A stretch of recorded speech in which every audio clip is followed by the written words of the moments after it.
no good. We're gonna maybe have to do something about that. What do you think? Yes? Patriotism will be celebrated in our cities and taught very, very strongly to our children. And that patriotism will be the foundation of our economic plan, bringing jobs back to America. We're bringing our jobs back. They've been ripped away. That's why we're going to lower our business tax. We are going to lower our business tax bigly from 35% to 15%. Right now, we're one of the highest taxed nations in the world, and we're going to be among the lowest, and we're going to have jobs come pouring back. We want to bring in new companies and new jobs to our shores. That's also why we're going to eliminate job-killing regulations. Cancel many executive orders, believe me, we're going to be canceling a lot. And lift the restrictions on the production of American energy, including shale, oil, natural gas, and clean coal.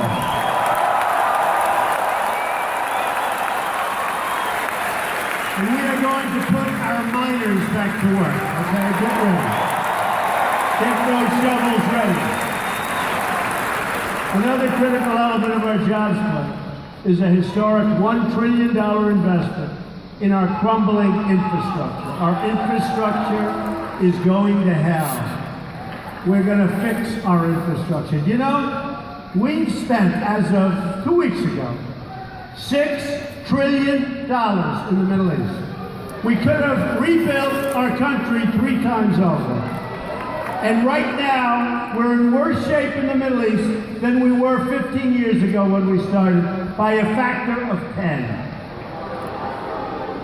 Our bridges are deficient, our roads are in disrepair, and our airports are like third world countries. I am asking Congress to support the construction of new roads, bridges, airports, tunnels, and railroads all across our nation. We're going to do it.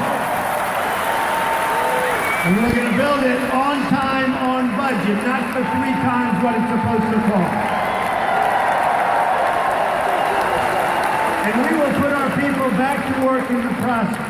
It's time to help get Americans off welfare and back into the labor market. Rebuilding our country with American hands and American workers. We're going to rebuild our country. We're going to do it ourselves, folks. My administration will follow 2 simple rules. Buy America and hire America. At the center of this agenda is fixing our absolutely terrible trade deals. I mean, NAFTA, you look at that, it's been defective for 20 years. It's been defective from the day it was signed, it's been defective. Pennsylvania, congratulations, because you're just about at the bottom of the pack in this, has lost more than 1/3 of your manufacturing jobs since NAFTA. Just about as bad as there is in the country. Although I must say, Michigan and a couple of other places have actually done worse. Okay, right?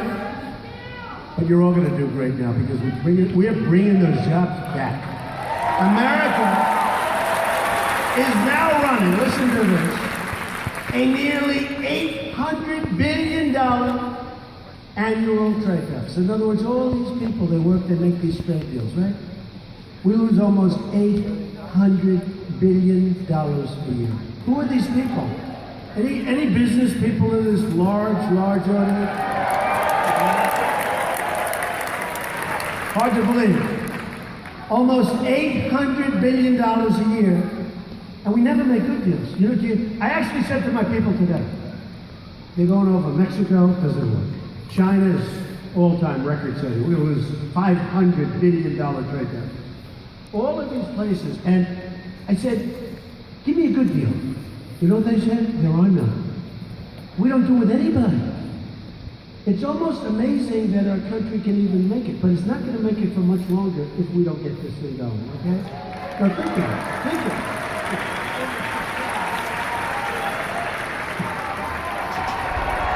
We've lost, and this one I can't even believe, I say it all the time. We've lost 70,000 factories since China joined the World Trade Organization. Now, I used to say, who signed it? I used to say, who supported it? We don't care anymore, right? You know who I'm talking about, right? I don't care. It's a disaster. It's the greatest job step in the history of the world. Nobody's ever lost like we've lost. All because we got sold down the river by our either stupid politicians or corrupt politicians, all right?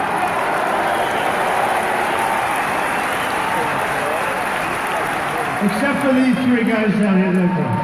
There. A Trump administration will defend American industry, and it will defend the American worker. You've got to be defended.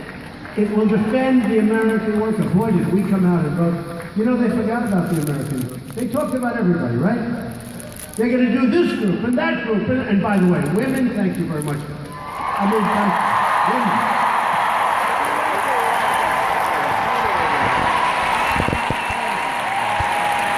Thank you, women. I was getting killed. These polls were killing me. The women. Donald Trump has almost no women. And then I come and I see these signs. Look at those signs. I see these big, beautiful signs. We did great with the African American community so far.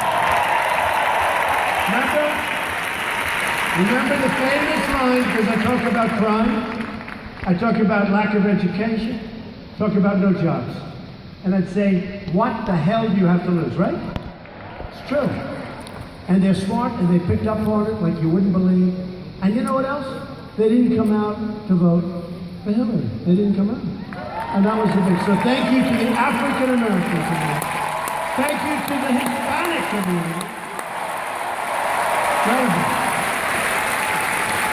The Hispanic community was good. You know, they all heard the wall, and then, well, guess what?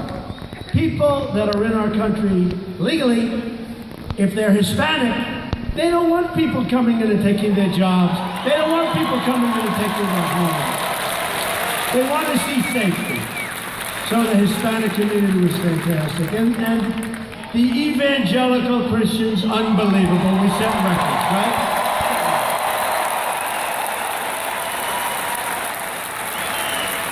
And I shouldn't say this is terrible, but as a couple of our pastors, Pastor Jeffers, a couple of them, Reverend